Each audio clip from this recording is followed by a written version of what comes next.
A warm welcome to this event of the Africa Center for Religion and Society. Thank you all for taking time out to be with us today. My name is Jaye Edu, and I will be your host. Today's lecture is called African Christianity and the Ethic of I Beg You.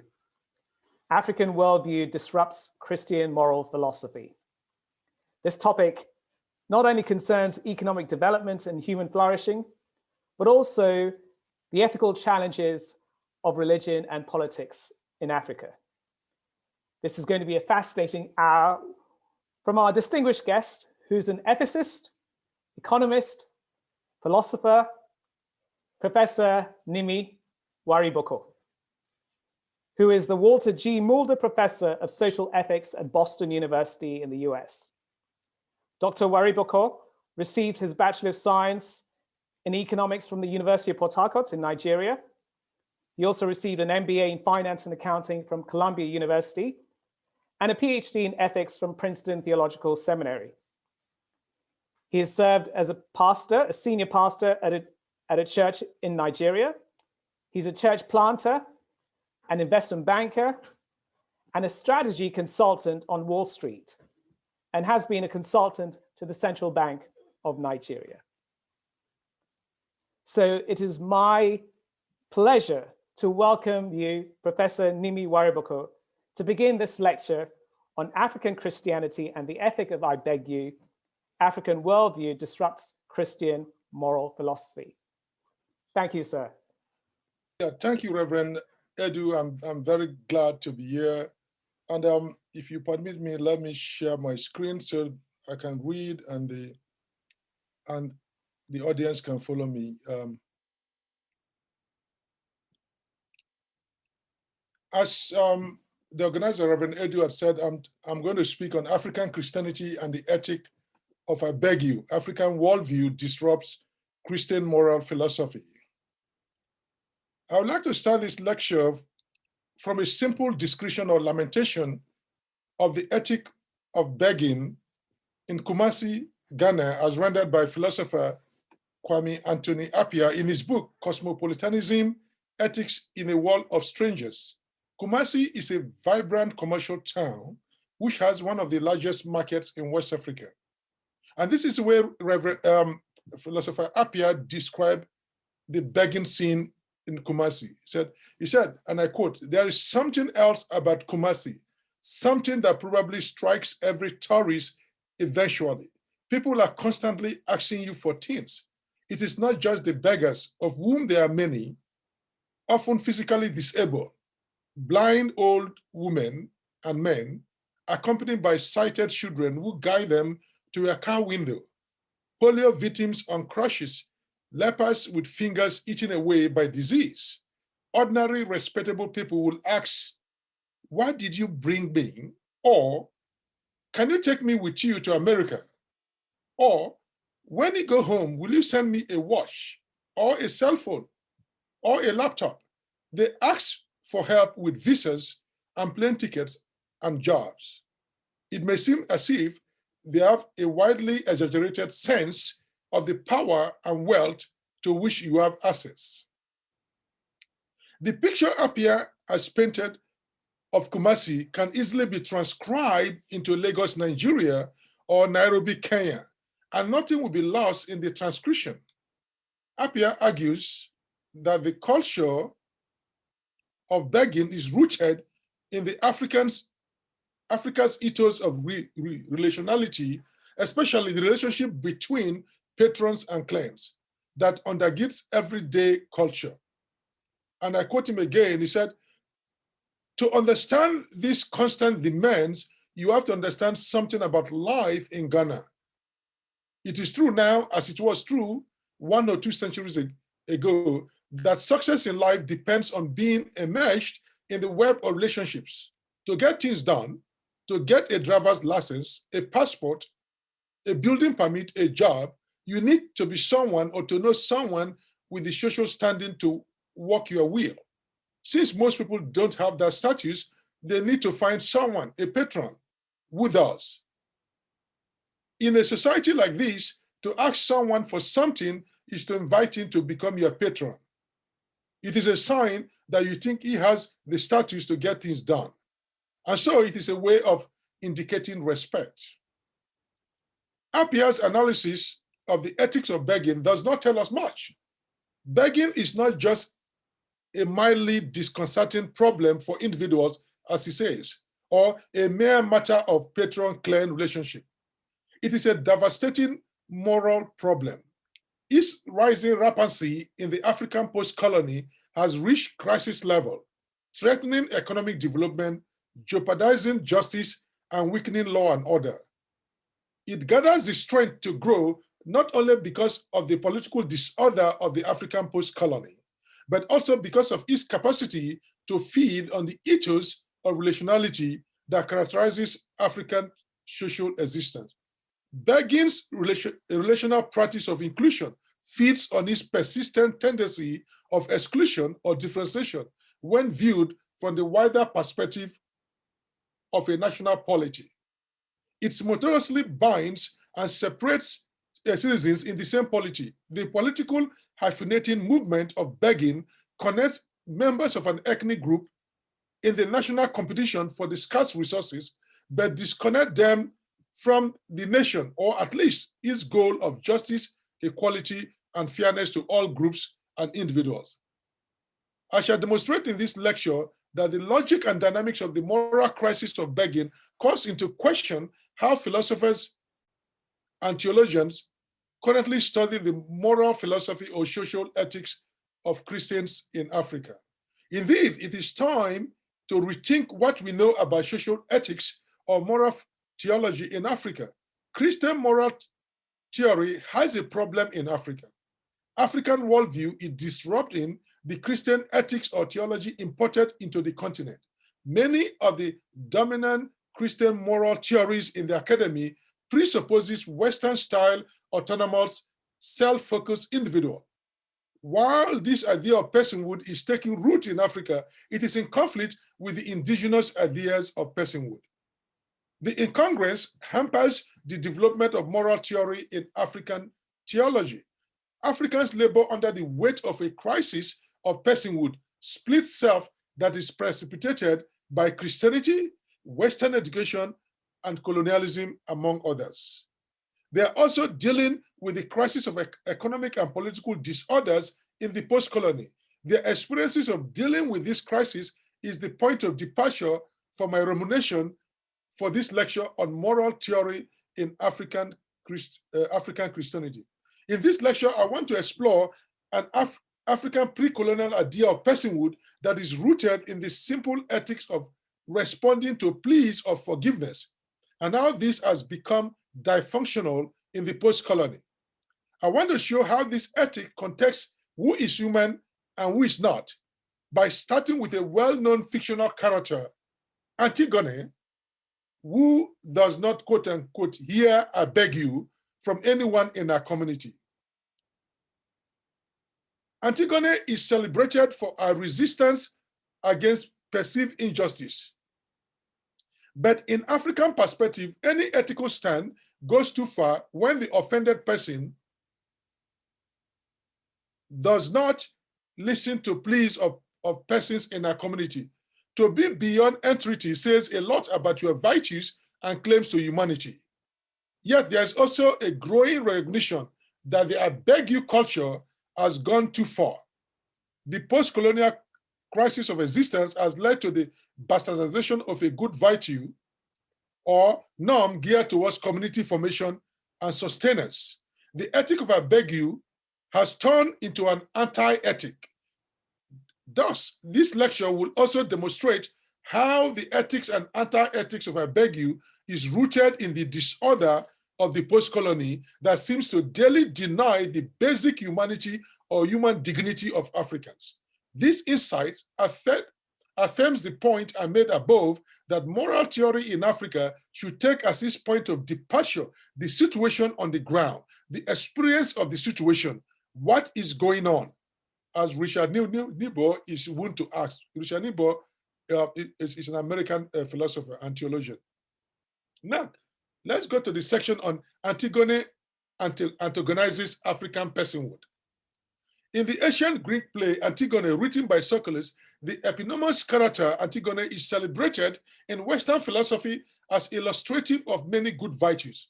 In the play, no one could appeal to her to change her mind about burying her brother Polynices and challenging her uncle Creon, the king of Thebes.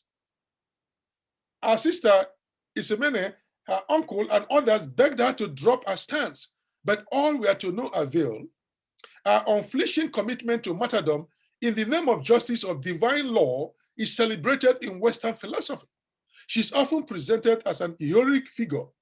In the theorization of Antigone, Western scholars take her humanity for granted. No one doubts if she's a human being or not. The very qualities that make her a hero is exactly what disqualifies her from claiming her humanity in Africa.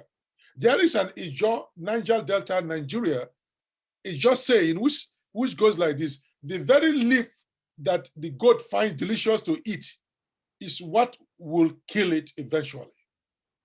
This is precisely where an African notion of personhood comes in to question the theorization of Antigone as a moral philosophical figure. Antigone betrayed her humanity or gave up something about her claim to be human when she demonstrated that no relatives or members of the community of Thebes could appeal to her, beg her to change her mind. There was no special person or woman in the whole community who could implore her to soften her stance. In the African worldview, if there is a person whose cord that supplies energy to her decision, stance, or rage cannot be yanked off by a special person in her life, then she's not a human being. More precisely, that person is inhuman. It means the person has no abiding, inviolable relation with the community. It shows the person has no quote-unquote owner, has no story that claims her, has no roots in the community. There is a Yoruba saying that even a mad dog knows his owner. If a person cannot be begged to change her mind, then she's not a human being, not fully human. The traditional community cannot even tell if such a recalcitrant person is divine. The Kalabari Ijaw says, no person should interact closely with any god that does not have a sculpture, fubra, carved foreheads of the god. Who does not, that the Kalabari says no person should interact closely with any god that does not have a sculpture, where it could be entreated or called to order if it becomes too dangerous. If after several pleas, the god still proves dangerous, that is not hidden to the pleas of I beg you of his worshippers, the god will be told from which wood it was carved from, and thus dethroned or deactivated as a god, rendered powerless over the community individually or collectively. In relation to the virtue of I beg you, we can categorize human beings into three: human, not human, and inhuman. First, the human being is beggable. It's a positive judgment. This statement can be negated in two ways. A, the human is not beggable. That is, you cannot beg the person for anything. And B, the human is non-beggable. So the first one is the human is not beggable, N-O-T. And the second one is that the human is non-beggable, N-O-N, beggable. In the first sentence, the predicate beg is negated. But in the second, a non-predicate is asserted. And here, quoting Zizek, Slavoj Zizek, the indefinite judgment, as per our account, opens up a third domain which undermines the underlying distinction. This occurs in the same vein when we say a person is human instead of he's not human. A new space beyond humanity and its negation is opened up. It's not human means simply it's external to humanity, animal or divine. It's external to humanity, and therefore the person could be an animal or divine. While it's inhuman means something thoroughly different, namely, it's neither human nor not human, but marked by a terrifying excess which, although negating what we understand as humanity, is inherent to being human. Antigone is neither human nor not human, but marked by a terrifying essence, which, although negating what we know as human/non-human, is inherent in being a human being. In the African worldview, anybody who lacks the virtue of appropriately responding to the plea of "I beg you" is not fully human, or is simply inhuman. This lecture will use this neglected notion of personhood to explore everyday social ethics among evangelical Christians in Africa. How is this notion of personhood that is grounded in "I beg you" affects Christian notion of forgiveness? My investigation reveals that the ontological beauty of the value of this ethic for building community has been distorted. Working with data from Nigeria, I discovered that what we have in the country is neither forgiveness nor unforgiveness, but a terrifying essence, which, although negating what we know as forgiveness/unforgiveness, is inherent to the notion of Christian forgiveness. And this essence is harmful to the well-being of the country as a community of practice. Now let's talk about the culture of "I beg you" in Nigeria. There are few things more insidious to the health of Nigeria than the plea "I beg you." The three-word phrase is an important marker for almost all that is wrong with Nigeria. It is at the same time the code word for indiscipline, irresponsibility, and dishonesty. And it is an index of Nigeria's socio-economic woes.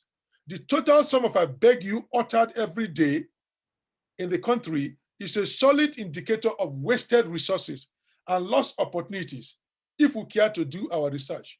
An economy with a large dose of "I beg you" does not prosper because it lacks discipline. "I beg you" is evil, unjust, unholy, ignores consequences of action, and disdains restitution. All this may sound harsh to you, but if you give me a chance, I will explain everything to you. A cab driver drives recklessly and hits your car in Lagos. And what does he say? "I beg you." What does this mean? It means that he will not pay for the repairs and will not take responsibility for his action. If you accept his plea, you've allowed him to steal money from you. Forcing another person to bear one responsibility is akin to picking pockets on the street. An employee is wounded in a workshop. And what does the proprietor say? "I beg you." The employee is left to suffer what she must. The employer never sees it necessary to compensate her or install safety measures. Owing to this injury, the productivity of the worker is reduced. And our support for dependents is curtailed. The proprietor has not only stolen money from her, but he has also probably taken food from our children. A contractor who poorly constructs a house and it collapses and kills people is not held accountable because he uttered the magical words, "I beg you." The words immediately place his criminal act under the erasure of the law, morality, and responsibility. A politician or a civil servant embezzles public funds, and when caught, his friends and relatives would beg the judge or the head of the government to forgive him. Forgiving means not only he should not go to jail for his nefarious act, but he should also be allowed to keep the loot. Immediately such thieves are caught in Nigeria, we hear the loud "I beg you" in all local languages, but no one beforehand begged the robbers not to disgrace their ethnic groups or linguistic groups. "I beg you" is a ploy of many politicians and their ethnic groups to steal Nigeria dry. The insidious plea is a weapon of inter-ethnic warfare. The three-word phrase is a tripod on which primordial ethnic struggles are settled. If President Buhari accepts "I beg you" from a Fulani man, he must accept that of a Yoruba man too, otherwise he will be accused of tribalism. All the above examples show that "I beg you" is against the principle of political economic exchange. In modern economies, the form of payment acceptable in any transaction is money or labor power. I beg you, it's not a currency and it's not acceptable medium of exchange in any civilized society. Nigerians constantly undermine the development of their economy, justice system, and polity when they undercut the development and applications of the principles of reward and punishment in their political and moral economy, and recklessly dispense, I beg you, get out of jail cards for all comers.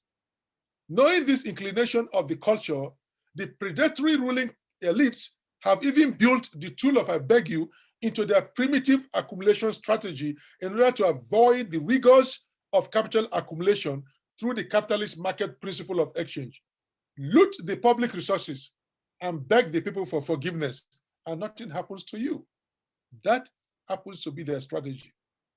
One of the compelling forces of growth and development is the discipline that comes with losses and profit. The search for profits and more profits spur entrepreneurs to make innovative investment and adopt efficient management techniques to beat the competition and gain market share. The fear of losses and bankruptcy is a whip that drives the lazy or lax producer to wake up to the rigors of competition. Capitalism in Nigeria will not be the force of progress that it is all over the world if either profit or loss is not allowed to do its work. It will be moribund if losers do not face the consequences of their action. What Nigerians have done with the invention of I beg you dispensers in their country is to let people make mistakes and not pay for them. It is to take the core operating principle of modern economy and throw them to the dogs. It is not only in the market economy that the core operating principle are ignored in preference for the deep-seated ethos of I beg you, but it's also part of the moral economy. Nigerians' moral economy appears to thrive on forgiveness, the grace of I beg you. It seems that the grace of I beg you was brought into the post-colony so that bad behaviors might increase. Where misdeeds increase, I beg you increase all the more, so that the moral economy loses its power to hold people, especially public officials, accountable. Now let's look at African Christianity and their beg you culture. In Nigeria, people would do something and expect not to pay for the consequences because of I beg you. This is a total misunderstanding of what forgiveness means. Forgiveness should mean I hold no grudge against you. I will not use your present action to prejudge you in the future, but you must take responsibility for your action. If a man rapes a girl, you can forgive him in your holy heart if you are that sort of a person, but you cannot wipe out the consequences. The man must serve time and pay whatever damages the law prescribes. The only way you can wipe out the consequences of his act for him is to let him go free, and the poor girl suffers what she must. But this is evil. Now you understand why I said the Nigerian culture of I beg you has become evil. Nigerian Christians are ruining their culture when they teach the wrong notion of I beg you to their children. When they say it is okay to make errors and not take responsibility for one's actions. No system of justice or fairness, both in heaven and earth, can afford to ignore consequences and survive. Nigerian evangelicals claim to be pursuing holiness or other Christian virtues when they flagrantly accept the I beg you culture. To put a fine point on their buy-in to this culture, they go further to spiritualize the begging by saying, I take God beg you, hoping that by adding the name of the Father, they can be excused from the consequences of their bad behavior. But they forget that holiness demands justice and the righting of wrongs by ensuring that appropriate consequences follow actions and payments are made for transgression. The goal of holiness enjoins Christians to make restitutions when transgressions are noticed. This goes further to underscore the goodly principle of restoring wholeness after fracture of any relationship. I do not know why Nigerian Christians think that there is much good in I beg you. And they blaspheme when they add God to it. I take God beg you. This is an insult to God. No one can put the head of a God of God on a saucer to please another human being. No one can in reality crucify Jesus Christ again to assuage the wrath of God or man.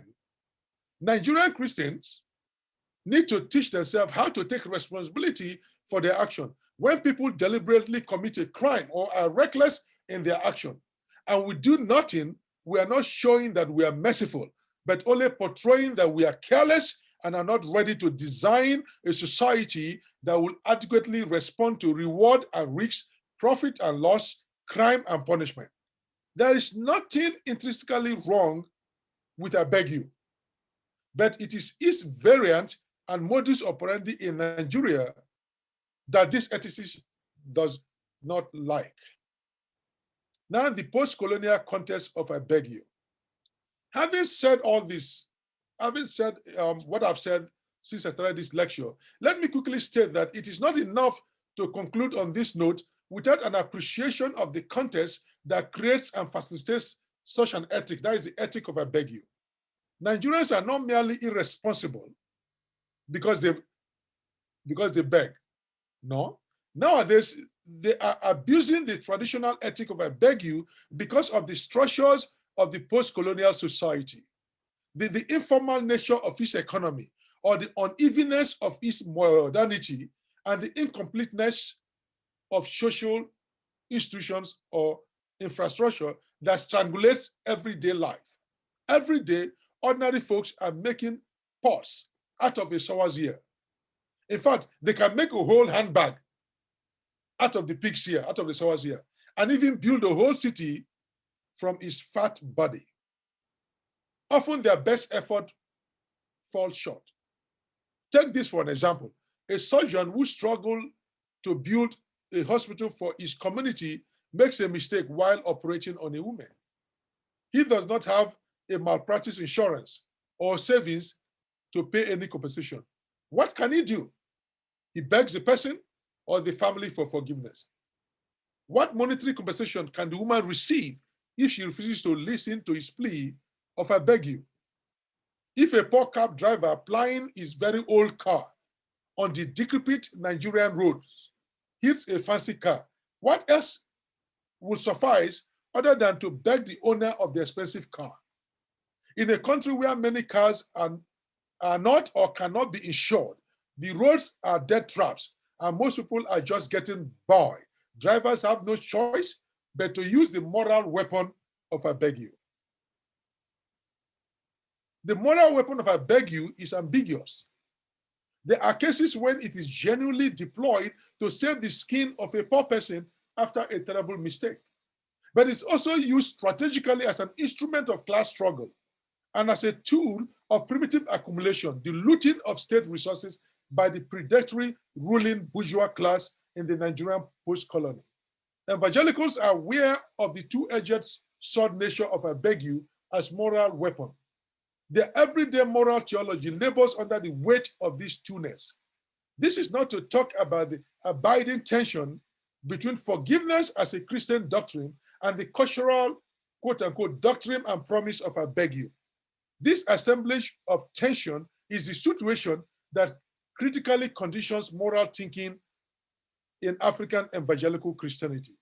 This situation provokes and sustains an unyielding background question. How do I remain fully Christian and fully African? Now I've come to the conclusion of my talk. One of the crucial impacts of Christianity on African personhood is a two-ness. There is a received pre-colonial being wit and a modernist European Christian consciousness. And to quote W.E. Du Bois, he said, two unreconciled striving, two warring ideals in one dark body, whose dogged strength alone keeps it from being torn asunder. The dialectic of African personhood oscillates between soul subjectivity fashioned by African sense of communion, and now by the bastardization of that sense of communion, and Christian orientation. That is the tension that is there. Being African, yet feeling Christian, and yearning for native Africanness, yet grasping for alien Western Christian rationality of forgiveness with consequences. Indeed, the split subjectivity is the point of departure for thinking moral philosophy in African Christianity. No Christian doctrine or philosophy that takes Africa seriously is saved from it. So Africa is in this tension between received African form of morality, which accommodates the I beg you, without that makes every human being human. Because if you're a person who no one can beg to change your mind, then you don't belong to the community, you don't belong to the human race, because you now have some terrifying excesses. That philosophy was geared towards building the community. But now in the post-colonial time, where we have seen that that principle is being misused by politicians and everybody, so that we don't hold them accountable. It undermines law and order, and it also undermines the economic development of Africa. Thank you, and I will stop there.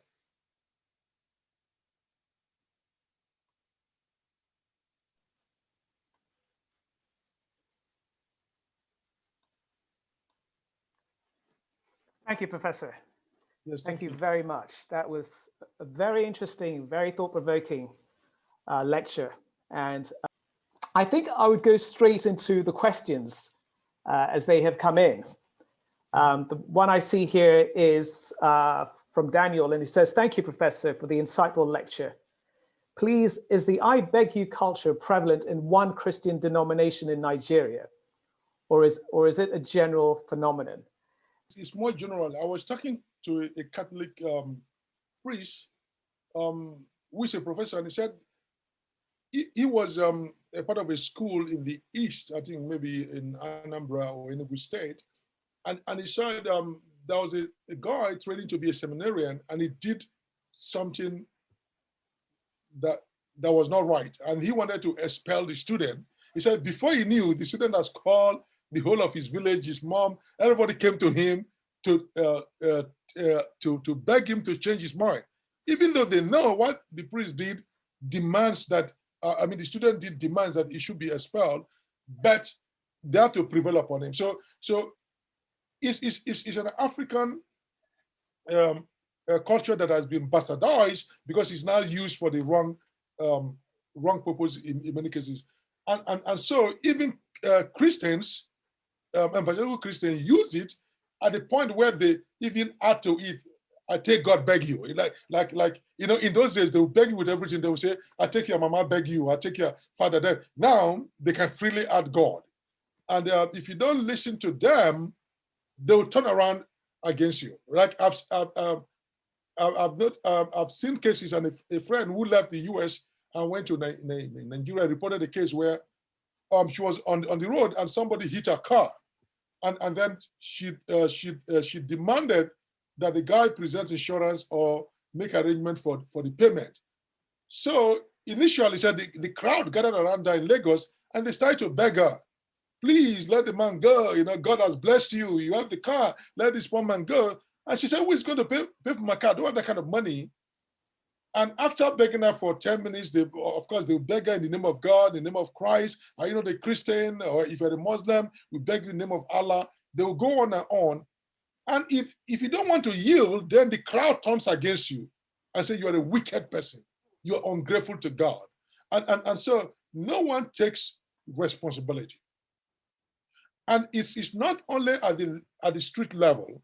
We notice that when politicians, former governors or senators, they are caught stealing money, the first thing you know, they'll call their OBs, their obas, their emirs, and they will troop to Abuja or to whatever state capital and begin to beg. Say, "Please let him go."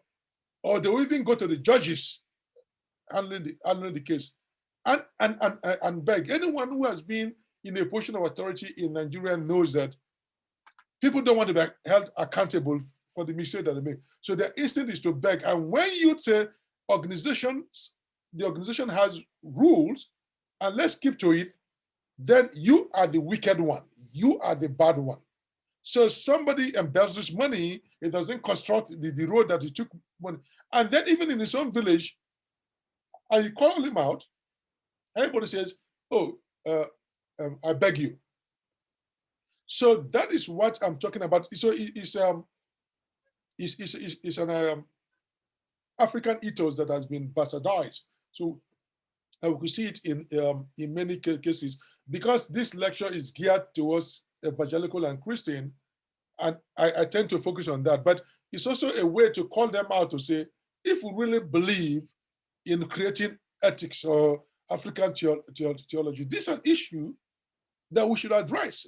Because even when even a rapist is caught, you'll be surprised is people who still beg, plead, and the rapist should not pay any price. And it's becoming something that undermines law and order. That is not to say the law and order in Nigeria or most African countries have not already been undermined, but we see this thing happening all the time.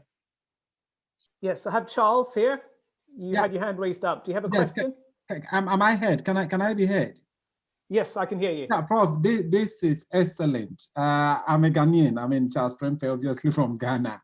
So as a Nigerian being the closest in terms of cultural relationship, I can simply identify with the issues of representation, even in the case of Ghana. But then it is interesting because there's a work by Busia, K. Busia, his famous book, The Position of the Ashanti Chief, where he talks about types of punishment or crimes or sins that people commit, or let's say evil. So he talks about the private delete and then the public delete. Now, each of these categories of evils will demand whether I beg you will stand or punishment will be punished, will be leveled on the person who broke the law. So in the case of what he refers to as private delete, I beg you is enough, because those ones just affect individuals. But in the case of public delete, it becomes a communal issue. And in that case, there's no way you'll be forgiven. You will definitely be punished. You see, so that's from the perspective of Busia and then the Akan indigenous tradition before the colonial era. However, if you look at it in terms of contemporary Ghana, the idea of I beg you, and people using God to beg people, I don't think it is necessarily Christianity. You see, it is a distorted version of Christianity, precisely because the Bible is clear in terms of those in authority. You see, so in a secular, I'm using the word secular in quotation commas, in a secular society where the church doesn't wield the instrument of coercion or power, the state is mandated to exact punishment on people who infringe on the law. So in that case, even if the church enters the phrase to say, I'm sorry, or we beg on behalf of a church member, it is the duty of the state to punish the offender, so that because the church doesn't have that authority or that power. Now, if for any reason the state decides to acquiesce into the church to accept the I beg you, then it is a matter of state corruption. It's a matter of corruption from the state, right? Not necessarily from the Christian church. You see, so now let me get, now if you take the case of the Church of Pentecost, what the church, in fact, in one of my works, I wrote that the church is deploying the communion as a form of moral, social control mechanism to punish people who infringe on some of the basic laws of the church. So the communion is not just a matter of coming down with the Lord, but it's also a social control mechanism. If for any reason you became pregnant or any of that sort, you won't participate in the communion and you'll be excommunicated. So if one committed any crime that amounts to public violation, the state must come in and not the church.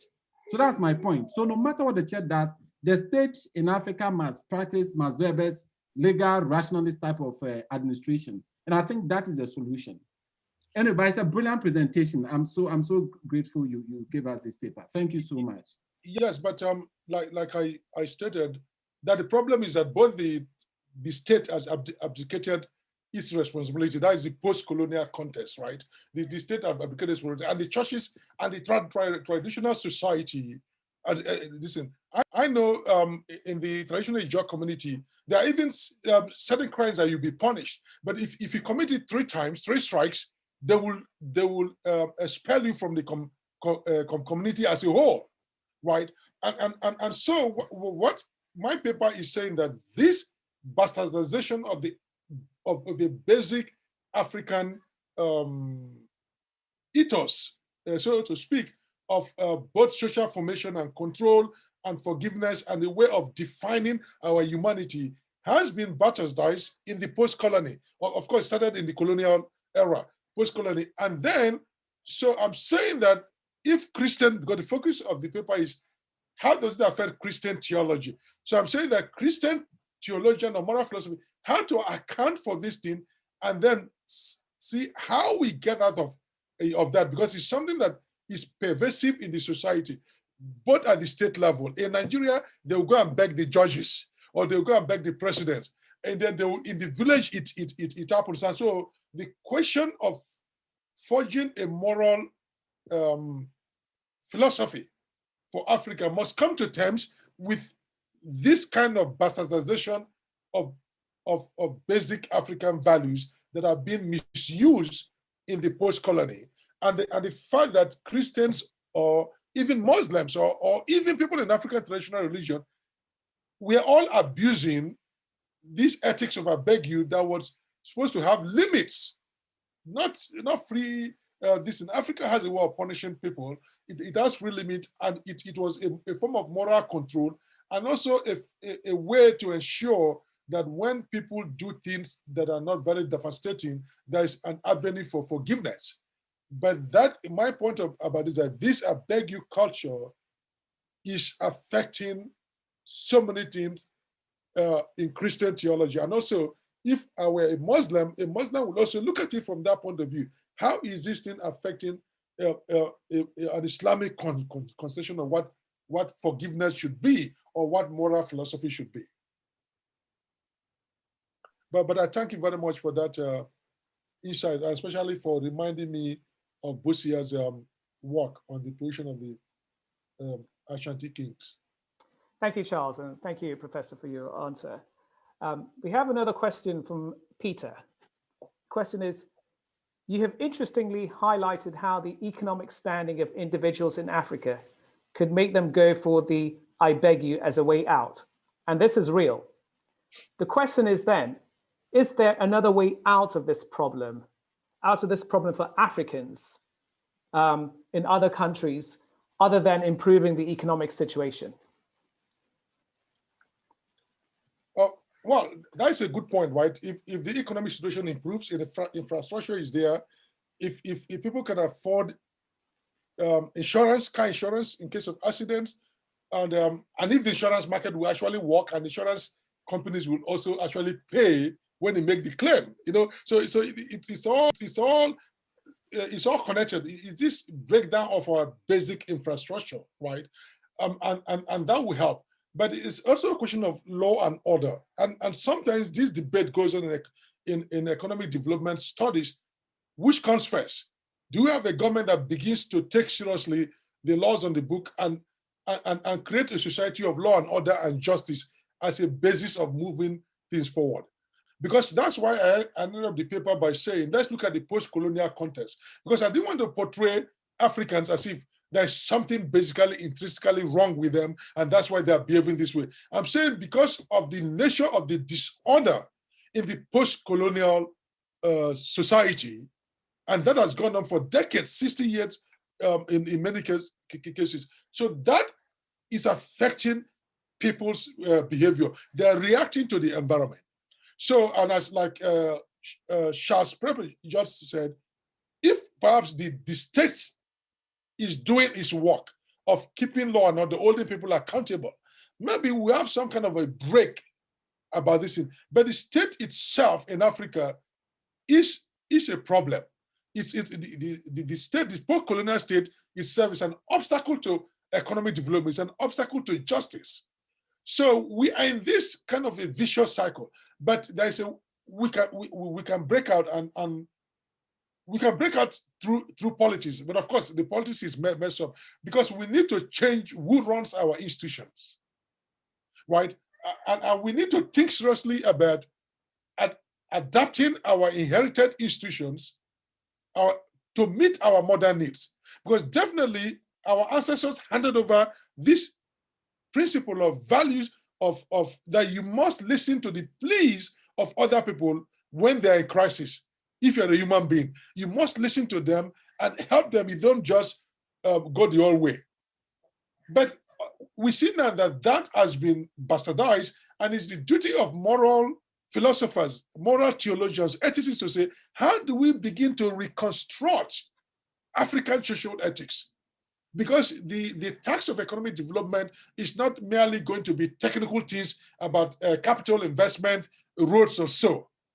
A good part of it would depend on we as Africans engaging the moral situation in Africa and dealing with it and recognizing that Africans are not intrinsically bad, but because of the disorder of the post-colony and other things is making people to behave that way. And we can maybe do all these things simultaneously, take care of the morals, take care of the politics, and take care of the economy. We don't have the luxury perhaps to wait to get one right. We just have to turn all cylinders on as we engage this. But there has to be a consciousness of what is wrong, what has gone wrong with our moral system, and how the ruling elites in Africa have turned upside down our moral system to allow them loot the state treasury without any accountability, without any punishment. And so that is my work here is also to raise that consciousness and the alarm to say we need to seriously think about reconstructing our moral system. Thank you. So when you say we need to think seriously about reconstructing our moral system, can I suggest that perhaps, I don't want to put words in your mouth, but are you in some way suggesting that we decolonize Christian ethics, Christian moral philosophy? Because the way it was brought to us and the way it is taught is Western orientated, and that is obviously not filtering through into the African mindset. So that maybe suggests we need to somehow, quote unquote, decolonize it so that it becomes, so that it's interpreted and practiced in a Christian way. And if that is the case, how do we decolonize it? Okay, so that is a very that's an excellent question, and that's also the spirit of this lecture. Remember, I started the lecture by saying, if you study moral philosophy or moral theology in the West or philosophy, you have this Antigone character. God bless her, she a very good character, and that she stood for justice or so. But I'm saying, as innocent as an Antigone character is, when you look at it from an African perspective, yes, she was fighting for justice. She was fighting for religious right. However, we want to interpret her. But from an African point of view, the fact that our uncle, our sister, everybody begged her, and she would not yield. Africans don't have that kind of luxury. Even if you are the president, you are the head, people will come in and beg you. I know once a governor of a state, he had a conflict with his wife, and she couldn't. He wanted to divorce her, ask her to leave his house. What did she do? She went and brought in some elders from his village and some of his old teachers in the university. Right? They came to him, and they just immediately they saw him. They just knelt down in front of him, and he said, "No, this is not supposed to happen in Africa. Elders don't kneel before the younger ones." And he asked them to stand up. They said they're not going to stand up until he accedes to their demand. And he said, "I don't know what I'm supposed to accede to." They said, "Just say yes." And he said, "Okay, whatever you ask." He said, after he said that they stood up and said, "Oh, we want you to bring back your wife." Right? For whatever has happened, no more questions. And that, we may look at it that, oh, there is some weakness as a governor. But that's, in a way, what as an African, you're expected to do. If it's not, as Charles said, if it's not a matter of life and death or certain categories of error, you are supposed to forgive. You are supposed to, when people come to you to say, ask for mercy and forgiveness, say, I beg you, you are supposed to accept that. That's what makes you human. Otherwise, you may just carry yourself as a human being, but there's a terrifying excesses of wickedness in you. That's how they're going to look at it. And so in a way, to begin to think at this granular level, some of the inherited moral philosophy that came with colonialism or Western education, or still today, the way Christian theology is taught, Christian ethics is taught in Africa, to begin to ask those kind of questions. And then begin to go back and say, how do we reconstruct? And this is what I've been struggling with this issue. So 2 years ago, I published a book called Ethics and Society in Nigeria. And what I did is, because we have to generate the sources and the resources to enable people think this issue.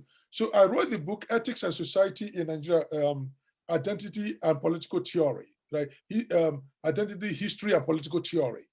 And what I did was to write a book on philosophy and interacting with continental philosophy, but drawing my example, my stories, purely from the African sources, and it was on Nigeria. So I looked through many ethnic groups and brought out issues that will speak to the younger generation, that will make them question what they are seeing today, and tell them that there are resources from the past that they can draw, resources that are still relevant to today's question, that they can draw from and adapt in their ways. So I did that so we can begin to create even political ethics.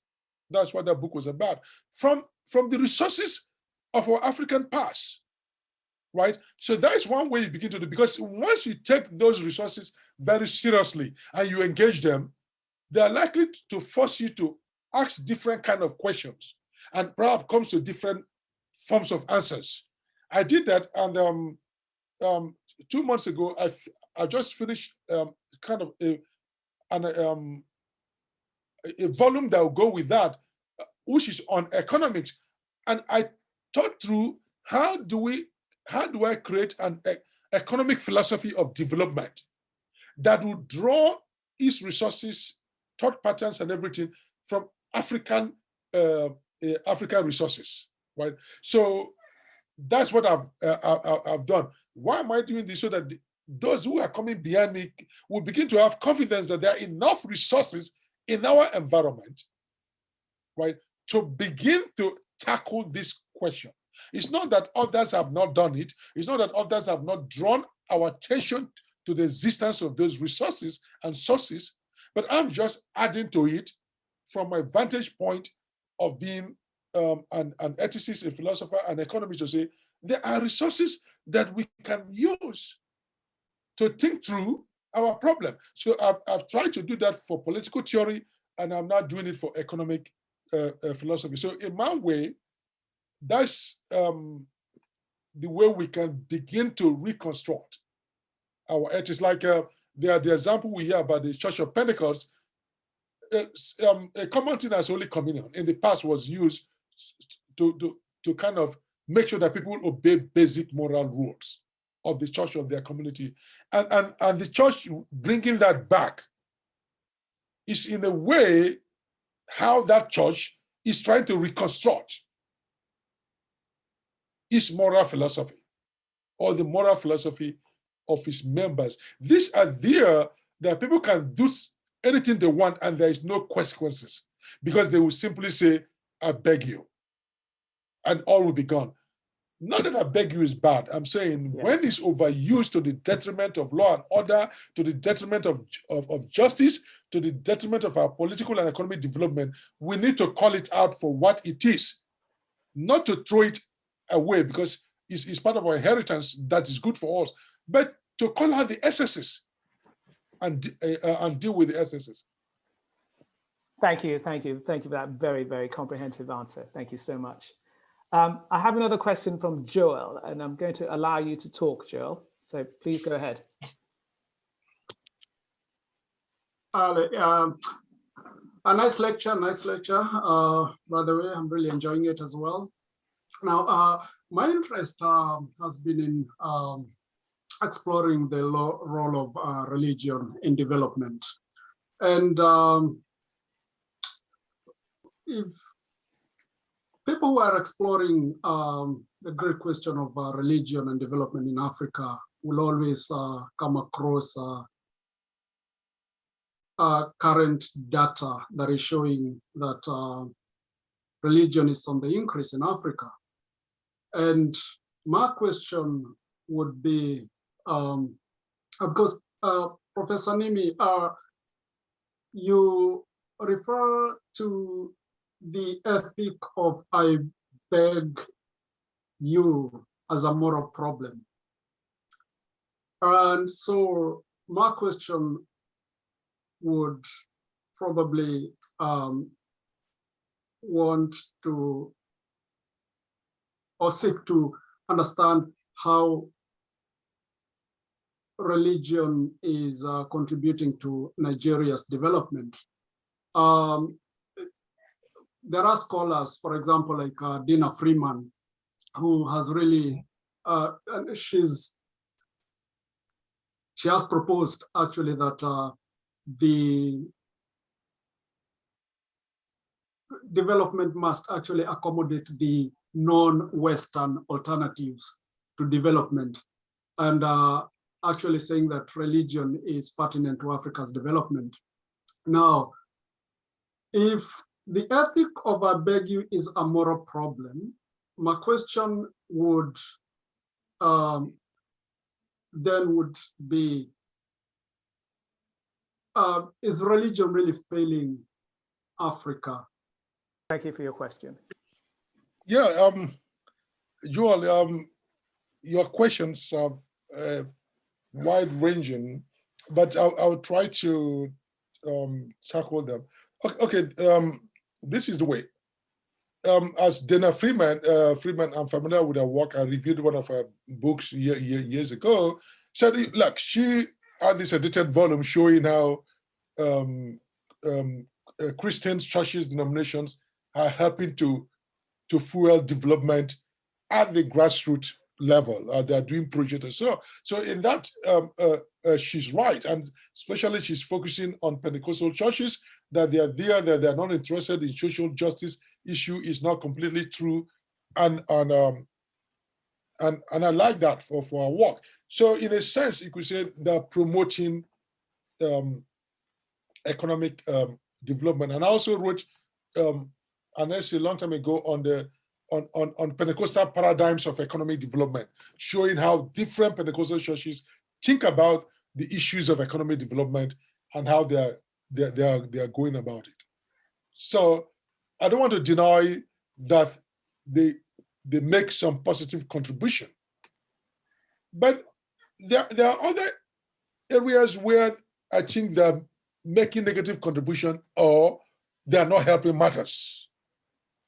For instance, I would say this idea of promoting a magical orientation to reality, this spiritualistic way of thinking and about everything, is affecting economic development. And so where people, because of prosperity message, thinks that they will just make money or come into riches overnight through some magical means, or if they just give money to the pastor, while the pastors are using that to buy 1 jet, 2 jets, 3 jets, right, and living luxuriously.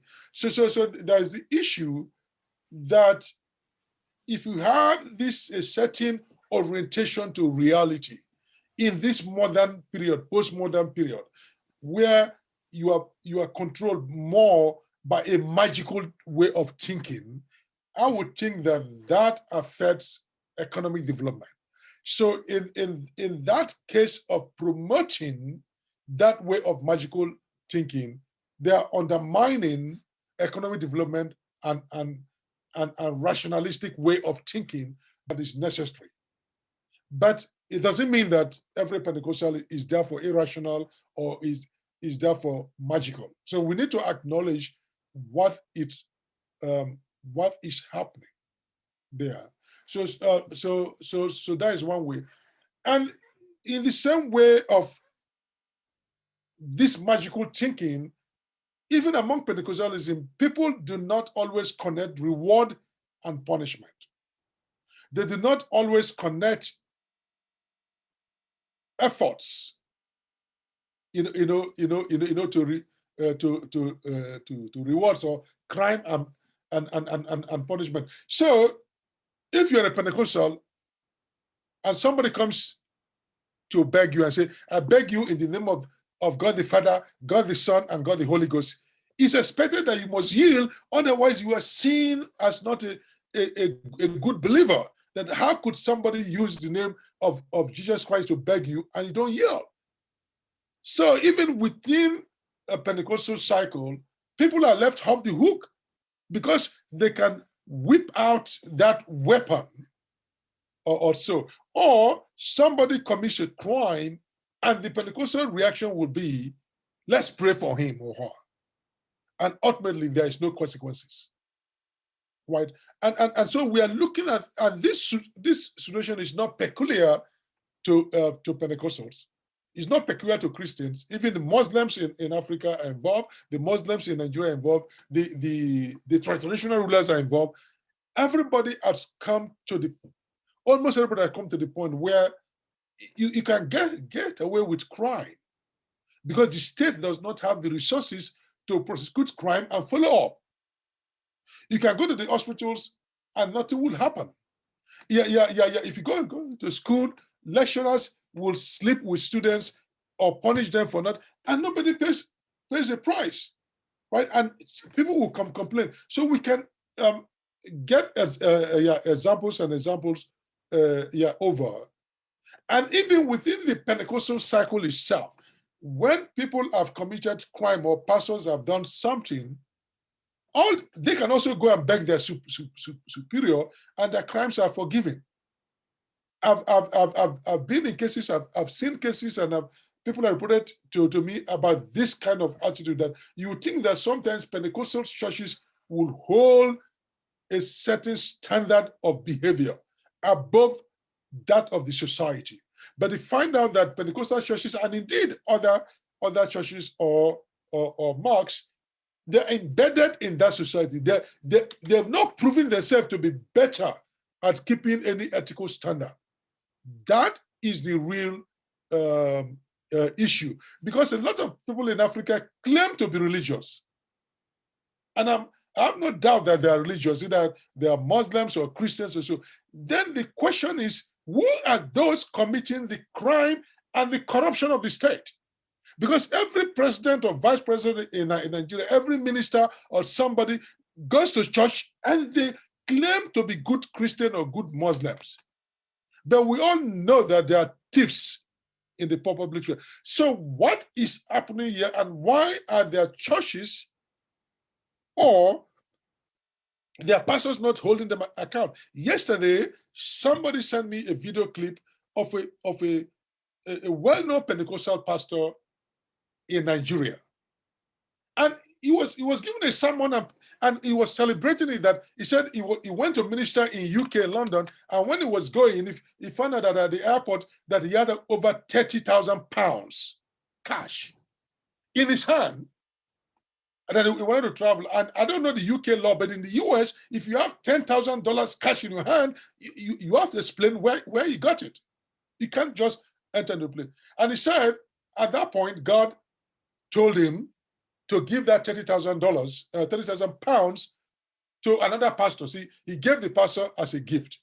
He said, as soon as his plane landed in Lagos or so, he said he received a call from a retired general to come to his house and pray for him. He said, after praying for the retired general, the general handed him over a bag to him. He went to his car, opened the bag. It has $1 million cash. He is saying it, $1 million cash. And my question is, a retired general is giving you 1 million.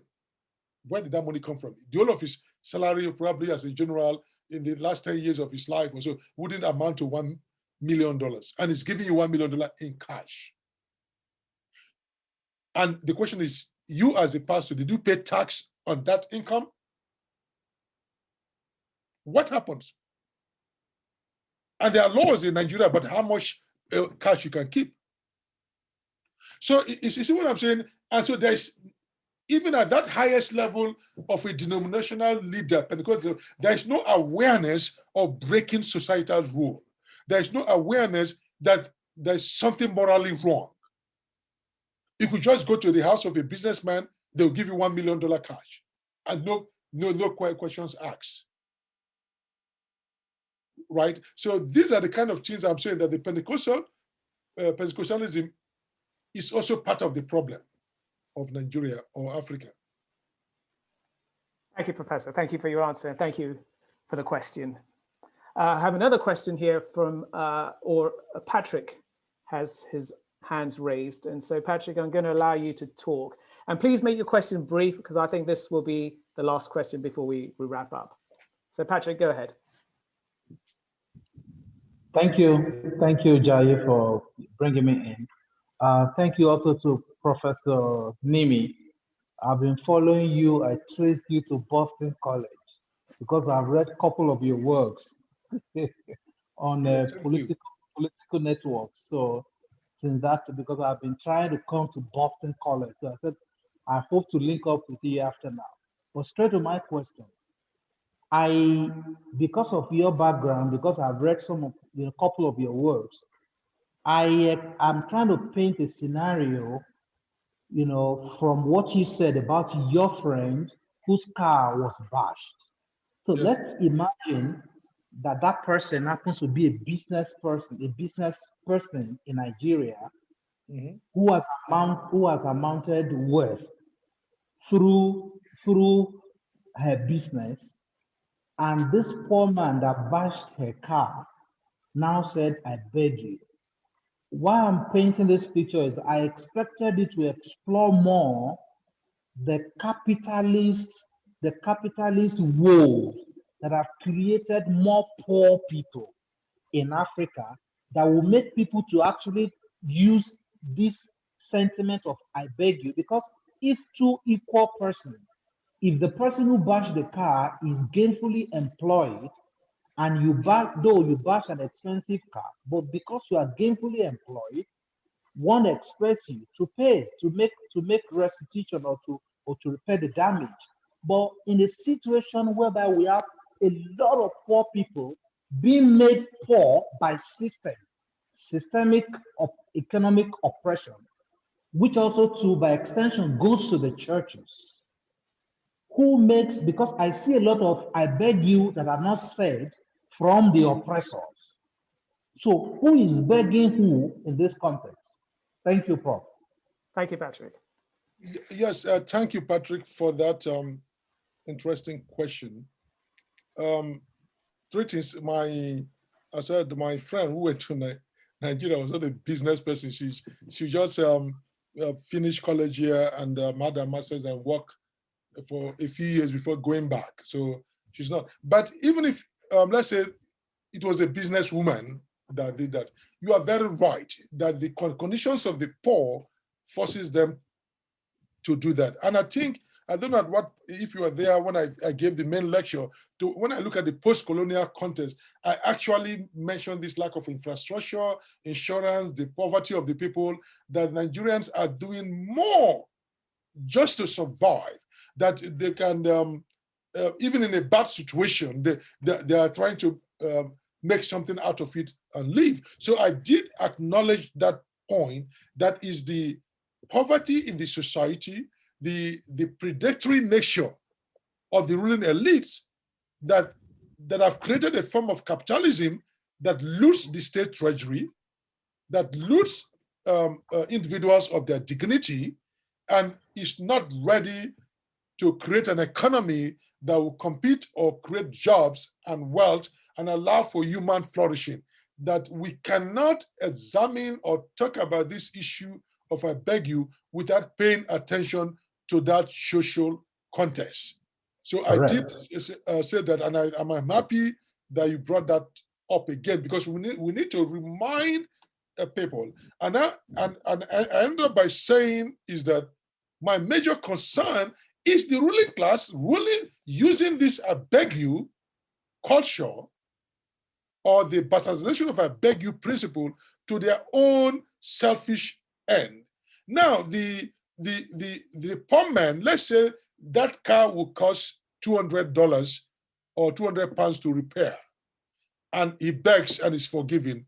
But the rich man or woman may have stolen $1 million or £2 million or whatever amount of money it is, and will still use the same I beg you, and the judges and the governors, the president, or whatever, everybody will let the persons go.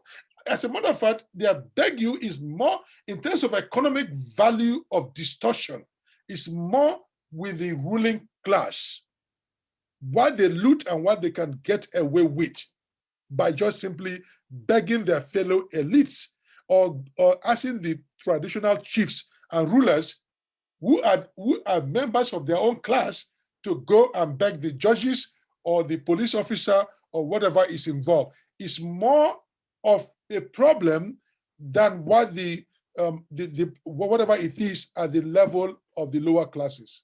Yeah, thank you. Thank you very much for that question, Patrick. And thank you very much for a fascinating and very, very interesting lecture, Professor Nimi. We all thoroughly enjoyed it. And I liked what you said in response to one of the questions was that one way out of this I beg you conundrum is to revisit how we teach Christian ethics in our churches and in our seminaries and in our schools. And I think it's very, very encouraging to hear what you said, is that the answers lie within. The answers lie within Africa. The answers lie within our own traditions. The answers lie within our own cultures. And it's very good to hear that Africa has within itself the resources to flourish and to grow. And so we don't always have to look outside to the Western world for our problems. Thank you so much for a great presentation. And thank you everybody for participating and for your time. I hope you took out of it what you wanted out of it. And keep in touch and visit us again for the next webinar we'll have. I'm sure it'll be a very good one as well. So thank you, Professor. Thank you for your time. Yeah, thank you. Thank you very much. And have a good day, sir. Yeah, thank you. Okay, bye-bye now. Bye-bye. Bye.